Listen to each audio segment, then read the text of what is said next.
Good morning. I'm Rahel Solomon with your morning digital news brief for Thursday, July 13th. Chopper 3 over the Soulberry Township Bucks County farm where human remains were discovered last night. Authorities have identified some remains as those of one of the 4 men missing since last week.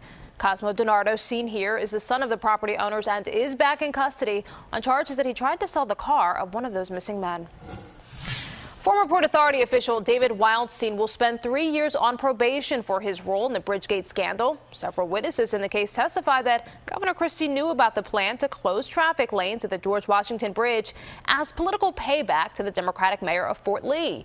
But after sentencing yesterday, a spokesperson for Christie insisted Wildstein was the mastermind of the scheme and acted alone. President Trump and the First Lady are in Paris today. The president and French President Emmanuel Macron will hold a joint press conference. Meanwhile, CBS News has learned special counsel Robert Mueller is investigating whether the Trump campaign worked with Russian operatives to target voters with fake news stories.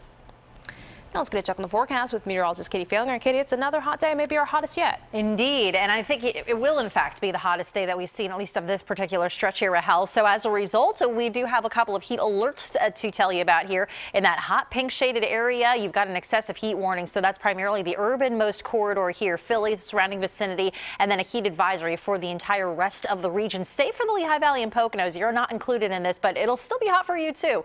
Meanwhile, it'll feel as hot as the lower triple digits at the peak of the day. So expecting that the high of 96 won't really ever feel like that at the peak of the afternoon. Again, please just take care of yourself. Make sure that you're listening to your body. If something doesn't feel right, seek out the air conditioner and make sure you stay hydrated if you must be out in this. Dropping down to 76 later on tonight, but do watch also for an afternoon or evening thunderstorm. And some of those storms could be locally drenching or heavy, so we need to keep an eye on that radar toward evening. Tomorrow, a wider spread batch of showers and storms rumbling through here. That's a cold front passage, which thankfully knocks the heat back, and it all bodes well for a pretty nice upcoming weekend. Rahel? All right, Katie, thank you.